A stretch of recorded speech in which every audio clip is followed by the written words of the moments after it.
ఒక third rate pulp బుక్లో వచ్చినట్టు ఫిక్షన్ దాన్ని పట్టుకొని అవి వాటికి సంబంధించినవో ఏదో వ్యక్తిత్వ హననం చేసి వాటికి సంబంధించినవో క్యారెక్టర్ అసాసినేషన్కు పాల్పడి ఇవన్నీ తెచ్చి మీడియా ద్వారా ఉండి ఇదే ప్రజలకు అవసరమైన రాజకీయం అన్నట్టు చేయడం అది రియల్ రాజకీయమా?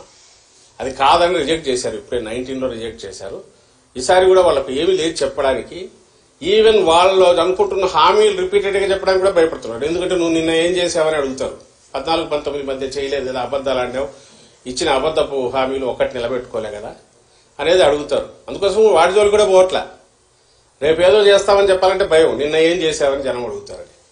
అందుకని రోజు ఏదో ఒకటి, రోజు నిన్న ఎక్కడో ఎలక్షన్ కమిషన్ పద్ధతులు వేస్తాను ఏదో ఉపయోగ ఇవ్వడం ఈ మధ్య మొదలైంది అనుకొచ్చేసి దాని మీద ఇమ్మీడియట్ బ్యానర్ స్టోరీస్ రాయడం, ఏదో అయిపోయింది కొప్పరాడు. ఏమీ కావట్లా.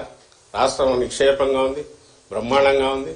ఎన్నికలకు మళ్ళీ పోతున్న దశలో పూర్తి పాజిటివ్ ఇది వేవ్ మాకు కనిపిస్తోంది. అందుకే మేము ఎక్కడ పోయినా ఆదరణ అట్లుంది. అది సహించలేక రేపు ఎన్నికల్లో 23 కంటే ఇంకా హీనంపోయి 0-0కు దగ్గరగా వచ్చే సింగిల్ డిజిట్కో లేదా 0కో కన్ఫైన్ అయ్యి పరిమితమయ్యే పరిస్థితిలో నేపథ్యంలో దాన్ని ఎక్స్ప్లెయిన్ చేయడానికి అవసరమైన గ్రౌండ్ ఇప్పుడు ప్రిపేర్ చేసుకుంటోంది తెలుగుదేశం పార్టీ కానీ, ఆ పార్టీ అధ్యక్షుడు కానీ, ఆ పార్టీ జాతీయ ప్రధాన కార్యదర్శి ఆయన కుమారుడు లోకేష్ కానీ, లేదా ఆయన వెనక వాళ్ళ దత్తపుత్రుడు పవన్ కళ్యాణ్ కానీ రేపు పోయిన తర్వాత ఈరోజు వాళ్ళు ఏమేమి వీటేమంటారు అడ్డగోలు వ్యాఖ్యలు చేశారు, ఇవన్నీ మేము ఆ రోజు చెప్పాం. వీటన్నిటి వల్ల ఈ వైఎస్ఆర్ కాంగ్రెస్ పార్టీ ఈ విజయం వచ్చింది, ఇది ప్రజలు ఇచ్చింది కాదని చెప్పడానికి గ్రౌండ్ ఈ రోజు నుంచి ప్రిపేర్ చేసుకుంటున్నారు. రెండవది వాళ్ళకి చెప్పడానికి ఏం లేదు కాబట్టి నోటికి వచ్చినట్టు కారుకూతలు కూస్తున్నారు.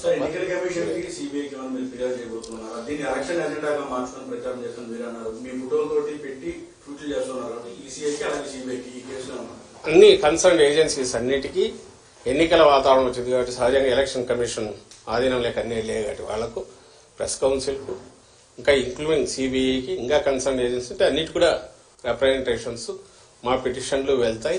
ముందు ఈ తలనొప్పి ఏదో వదిలి అది తేలాలి. అది ఖచ్చితంగా నీడియల్ ఆఫ్ సస్పిషన్ కాదు, బలమైన ఇదే ఆధారాలతో చంద్రబాబు నాయుడు కుటుంబము లేదా ఆయన వదినకు సంబంధించిన కుటుంబము వాళ్లకు లేదా టీడీపీ యాక్షన్ ప్లాన్ ఈ ఎన్నికల్లో ఎట్లా అడ్డదారులు ఇది చేయాలంటున్న దాంట్లో దీని రోల్ కూడా ఉండే అవకాశం ఉంది కాబట్టి ఈ కంటైనర్లో ఉన్న డ్రగ్స్ కూడా దాని పర్పస్ కోసం వచ్చింది ఆయన గట్టిగా అనుమానిస్తున్నాం కాబట్టి ఆ దిశగా ఇన్వెస్టిగేషన్ జరగాలి. ఎలక్షన్ కమిషన్ కూడా కాగ్నిజెన్స్ తీసుకోవాలని కోరుతాం. అట్ ది సేమ్ టైం దాని పని అది జరుగుతుండగా మా పాజిటివ్ అజెండాతో మేమైతే ముందుకు వెళ్తాం. వాళ్ళ మాది రోజు కుట్టాడు ఆ రోజు కుట్టేసి అయిపోయింది, మరుసటి రోజు ఒకటి ఎట్లా ఎన్నికల వరకు ఇట్లా లాక్కుపోయి అడ్డదారుల్లోనో బయటపడాలని లేక మాది మేము చెప్పుకోవడానికి కానీ ప్రజలను కన్ఫ్యూజ్ చేసే చెప్పుకోవడానికి అవకాశం లేకుండా టైం లేదు, దానికి స్పేస్ లేకుండా ప్రజలను కన్ఫ్యూజ్ చేసి ఆ దీంట్లో తమ పబ్బం గడుపుకోవాలని చూసేవారి ఆటలు సాగనివ్వమని ఖచ్చితంగా చెప్తాను.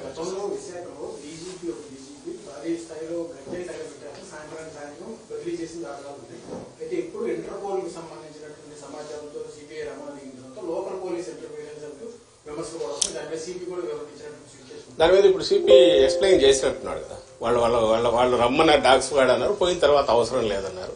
అది అవసరం లేదన్నారు కాబట్టి మేము వెనక్కి వచ్చామన్నారు. కానీ ఖచ్చితంగా ఒక సెంట్రల్ ఏజెన్సీ వచ్చిన తర్వాత లోకల్ పోలీస్కి ఇన్ఫర్మేషన్ ఏదో ఒకటి ఇచ్చింటే వాళ్ళ ఈ రెండు ఏజెన్సీల మధ్య జరిగే ఇంటరాక్షన్ అవుతుంది. కానీ మీరు గమనిస్తే ఈరోజు ఈనాడు పేపర్లో రాశారు, అసలు తలాతోక ఉంది దానికి. ఆయన రామోజీరావుకు ఎప్పుడైతే మార్గదర్శి మొత్తం ప్రజల సొమ్ముతో అక్రమంగా పెట్టి నడుపుకొని ఆ రాజ్యం అవినీతి రాజ్యము లేదా ప్రజల సొమ్ముతో ఆయన దందా చేస్తున్నది మార్గదర్శి అని బయటపెట్టి కేసు ఇదైనా వచ్చి ఇంకా మనిషి గంగవెర్రులు ఎత్తిపోయి ఏం రాస్తున్నారో తెలియకుండా అసలు చంద్రబాబు స్కామ్ కూడా బహుశా మేము జగన్మోహన్ రెడ్డి గారు వైఎస్ఆర్సీపీ అయినా అంటాడేమో, ఆయన స్కిల్ దాంట్లో ఇంకోటైనా లేదా అసలు చంద్రబాబు అనే క్యారెక్టర్ వెనక కూడా మేము ఉన్నా అంటాడేమో తెలియదు. అసలు ఏమన్నా అర్థం ఉంది? అక్కడ వైజాగ్ దాంట్లో పడితే ఇమ్మీడియట్ వైసీపీ నేతలు పోయి దాన్ని అడ్డుకోవాలని చూస్తారు.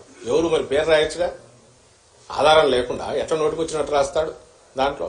అలాగే పోలీసులు వెళ్ళి అడ్డం పడినారని ఎక్కడో రాయొచ్చుగా, దానికి ఎక్స్ప్లెయిన్ చేశారు కదా. ఇప్పుడు ఇది ఒక agency police, AP police it has its own ఇదే ఉంది. అలాగే సెంట్రల్ ఏజెన్సీకి ఉన్న వాళ్ళ హక్కులు వాళ్ళ అధికారాలు వాళ్ళ ఉన్నాయి. సహజంగా లోకల్ దానికి ఇన్ఫార్మ్ చేసి ఉండొచ్చు, లేదా డాగ్ స్క్వాడ్కి సంబంధించి రమ్మన్నారట, అది అట్లయినా జరిగిండొచ్చు. బట్ ఏదైనా సరే పోలీస్ డిపార్ట్మెంట్ వాళ్ళ వర్షన్ ఏదో వాళ్ళు ఇచ్చుకుంటారు. బట్ న్యూస్ పేపర్గా అయినా రాసేటప్పుడు ఈ రోజు వాళ్ళు చంద్రబాబు నాయుడు, సాక్షాత్ చంద్రబాబు నాయుడు మొన్నటి 19 వరకు ఒక 5 ఏళ్ళు ముఖ్యమంత్రి, అంతకుముందు ముఖ్యమంత్రిగా ఉన్న వ్యక్తి అంత క్యాజువల్ కామెంట్ చేస్తాడా? దాంట్లో ట్వీట్లో వీళ్ళు పోయి అడ్డం పడినారు, అలాగే ఎవరో పోయి ప్రెజర్ తీసుకొచ్చారని చేయగలరా? ఎవరైనా చేస్తారా? సిస్టమ్ మీదే గౌరవం లేని వ్యక్తి అతను. తన అపోజిషన్ లో ఉంటే ఎంటైర్ లోకం అంతా చండాలంగా ఉంది, తన రూలింగ్ లో ఉంటే తను మాత్రం అప్పుడు బాగుంటాడు, తను ఎత్తిపోయే టైం కింద వాళ్ళ మీద నిందలేస్తాడు. ఇతని మాదిరి పంచాయతీలు చేసే లక్షణం జగన్మోహన్ రెడ్డి గారికి లేదు. మీరు గమనించారు, ఇక్కడ స్టేట్ లో ఆఫీసర్ల మీద దౌర్జన్యాలు జరిగినా, గొడవలు జరిగినా తను పిలిచి పంచాయతీలు చేసిన ఏమంటారు ఒక చాలా లోకల్ స్థాయి, వీధి స్థాయి, కౌన్సిలర్ స్థాయి మనస్తత్వం కలిగిన వ్యక్తి చంద్రబాబు నాయుడు. అదే ఇది అందరికీ ఉందన్నట్టు చూపాలని చూస్తాడు. జగన్మోహన్ రెడ్డి గారు ఎప్పుడు అట్లా చేయలే. ఈవెన్ గవర్నమెంట్ లో ఉన్నప్పుడు కూడా స్టేట్ ఏజెన్సీలు కానీ సెంట్రల్ వాటికి సంబంధించి అయితే తను డైరెక్ట్ గానీ ఎవరి పని వాళ్ళది ఉంటుంది, వాళ్ళు చేసుకోవాలని గౌరవించే వ్యక్తి. ఇక్కడ కూడా అలాగే జరిగింది. ఒకవేళ నిజంగా ఎవరన్నా చేశారని వీళ్ళంటే దానికి ఆధారాలన్నా చూపాలి.